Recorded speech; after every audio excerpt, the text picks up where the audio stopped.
السلام علیکم friends, I am Bahram. I hope آپ سب خیر و عافیت سے ہوں گے۔ پاسورڈ آف کیمسٹری کے اس ایپیسوڈ میں ہم ڈسکس کریں گے history and timeline of chemistry. اس ٹاپک میں ہم کیمسٹری کی تاریخ اور ٹائم لائن کو سمجھیں گے اور یہ جانیں گے کہ کیمسٹری کیسے وجود میں آئی۔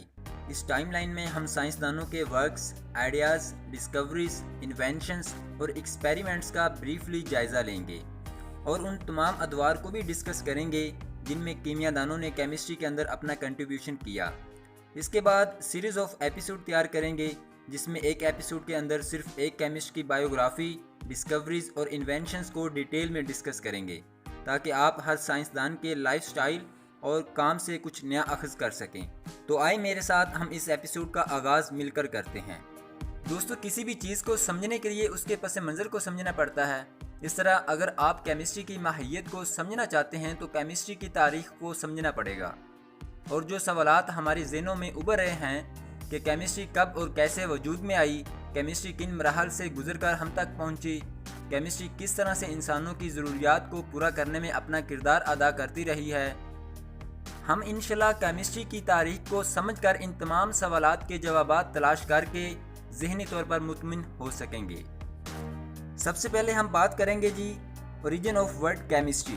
Chemistry word Latin word alchemy سے ڈیرائیو کیا گیا ہے، جبکہ الکیمی ورڈ عربک ورڈ الکیمیا سے لیا گیا ہے، اور الکیمیا قدیم مصری لفظ کیم یا کیمیا سے اخذ کیا گیا ہے جس کا مطلب کاسٹ ٹو گیدر ہے۔ Chemistry is the scientific study of matter and its interactions. Chemistry کی تاریخ قدیم تاریخ سے لے کر اب تک کے دورانیے کی نمائندگی کرتی ہے۔ ہزار قبل مسیح تک کئی تہذیبوں نے ایسی ٹیکنالوجیز استعمال کی جو بعد میں کیمسٹری کی مختلف شاخوں کی بنیاد بنی۔ مثالوں میں ہمیں آگ کی دریافت، رنگوں کا استعمال، کچی دھاتوں سے دھاتیں نکالنا، مٹی کے برتن بنانا، شراب کی فرمنٹیشن کرنا، دوا اور عطر کے لیے پودوں سے کیمیکلز نکالنا، چکنائی کو صابن میں بدلنا اور شیشہ تیار کرنا شامل ہیں۔ ہسٹری آف کیمسٹری اور اس کی ٹائم لائن کو سمجھنے کے لیے ہم اسے 5 حصوں میں تقسیم کرتے ہیں۔ فرسٹ ون ہے کیمسٹری آف ارلی ہیومنز۔ یہ ایرا 3500 BC سے لے کر 600 BC تک ہے۔ اس کے بعد گریک پیریڈ آتا ہے، یہ 600 BC سے لے کر 50 BC تک ہے۔ اس کے بعد اسلامک پیریڈ آتا ہے جو 622 AD سے لے کر 14th سینچری تک ہے۔ اس کے بعد ایک چھوٹا سا پیریڈ آتا ہے جسے فلیگسٹن پیریڈ کہتے ہیں۔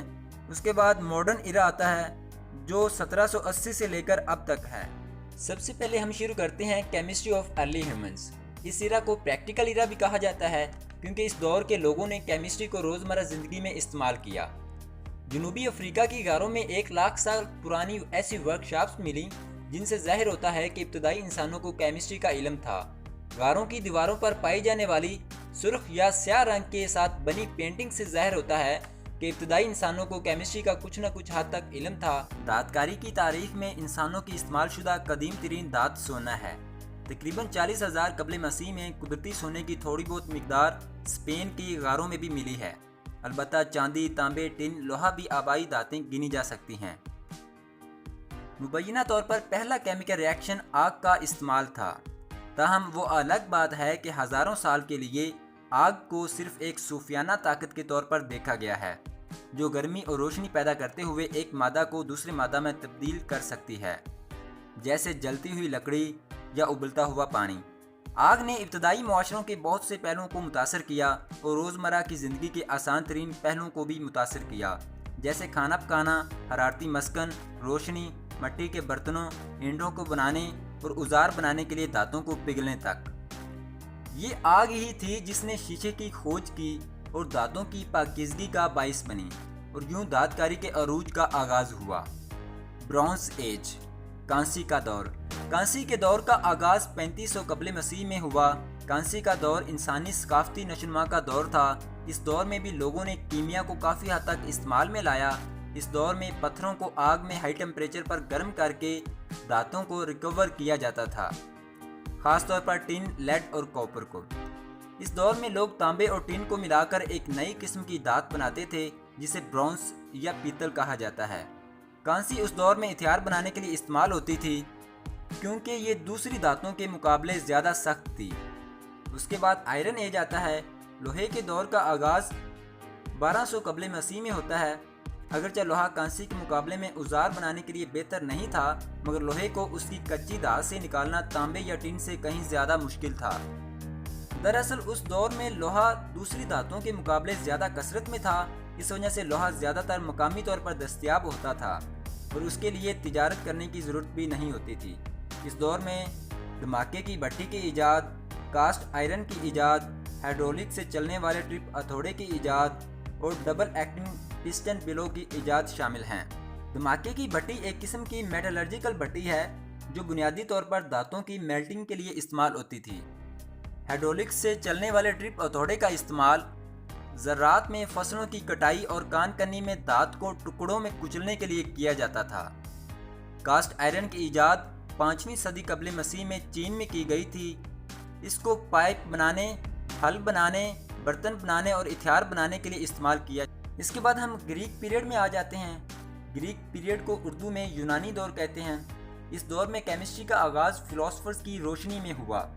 فلسفیانہ کوششوں کی وجہ یہ ہے کہ کیوں مختلف مادوں کی مختلف خصوصیات مختلف حالتوں میں موجود ہیں، جیسے لیکوڈ، سولڈ اور گیسز کا کلر، سمیل اور ڈینسٹی مختلف ہے۔ قدیم یونانی فلاسفرز نے فزیکل ورلڈ اور اس کی ساخت و تشکیل سے متعلق بہت زیادہ بحثیں کی۔ میٹر کیا ہے، اس کے بارے میں مختلف رائیں تھیں۔ کچھ لوگ ایک رائے کو سچ مان لیتے تھے، جبکہ دوسروں کو خیالات کے ایک اور سیٹ پر یقین ہوتا تھا۔ چونکہ ان اسکالرز کے پاس لیبارٹریز نہیں تھیں اور ایکسپیریمنٹس کا بھی کوئی تصور نہیں تھا، اس لیے جو بہترین دلیل پیش کرتا اسے صحیح سمجھ لیا جاتا۔ ان فلاسفرز کی ایک بحث ریت سے متعلق تھی۔ سوال یہ تھا کہ آپ ریت کے دانے کو کتنے چھوٹے حصوں میں تقسیم کر سکتے ہیں۔ اس وقت کے بااثر فلاسفر ارسطو کا کہنا تھا کہ ریت کے دانے کو تقسیم کیا جا سکتا ہے، آپ ہمیشہ ایک بڑا ذرہ تقسیم کر کے ایک چھوٹا سا ذرہ حاصل کر سکتے ہیں، اور اس کی کوئی حد نہیں تھی کہ نتیجہ کتنا چھوٹا ہو سکتا ہے، جبکہ ڈیموکریٹس کا خیال تھا کہ ریت کے دانے کو تقسیم کرنے کی بھی ایک حد ہے۔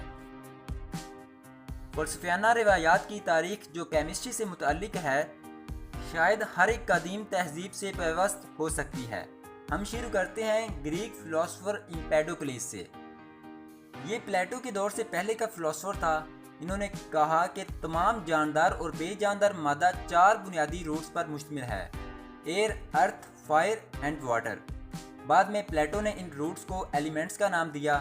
امپیڈوکلس نے کہا کہ دو متحرک اور مخالف قوتیں، لو اینڈ اسٹرائف یعنی محبت اور تصادم، ان ایلیمنٹس پر عمل کرتی ہیں اور ان کو جوڑنے اور الگ کرنے کا کام کرتی ہیں، اور جب جوڑیں یا الگ کریں تو مختلف شکلیں وجود میں آتی ہیں۔ کچھ نے امپیڈوکلس کو بیان بازی یعنی ریٹورک کا موجد قرار دیا۔ اٹلی میں انہیں سائنس آف میڈیسن کا بانی کہا جاتا ہے۔ اس کے بعد 440 BC میں لیوسیپس اور ڈیموکریٹس آتے ہیں۔ یہ دونوں بھی گریک فلاسفرز تھے۔ They propose the idea of atom. انہوں نے کہا کہ اس کائنات کی ہر چیز ایٹم سے بنی ہوئی ہے اور ایٹمز کا مطلب جو مزید تقسیم نہ ہو سکے۔ انہوں نے یہ بھی بتایا کہ ایک مٹیریل کے تمام ایٹمز اسپیسیفک ہوتے ہیں۔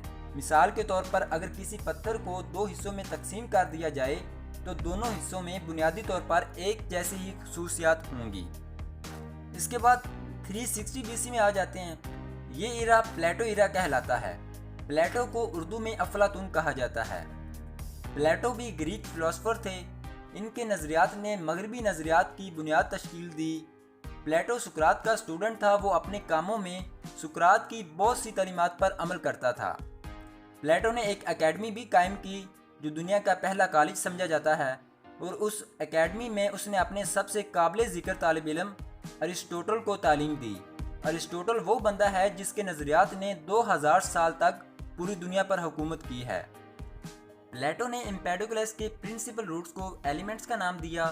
انہوں نے کیمسٹری میں اپنے ابتدائی مکالمے میں ان آرگینک اور آرگینک سبسٹانسز کی کمپوزیشن سے متعلق کافی کچھ لکھا۔ انہوں نے یہ بھی بتایا کہ ہر ایلیمنٹ کے چھوٹے سے چھوٹے پارٹیکل کی بھی ایک خاص جیومیٹرک شیپ ہوتی ہے، جیسے ٹیٹراہیڈرن شیپ فائر کی ہوتی ہے، آکٹاہیڈرن شیپ ایئر کی ہوتی ہے، آئکوساہیڈرن شیپ واٹر کی ہوتی ہے، اور کیوب شیپ ارتھ کی ہوتی ہے۔ اس کے بعد 350 BC میں ارسطوٹل آ جاتے ہیں۔ He was also a Greek philosopher۔ He was the founder of Lyceum School.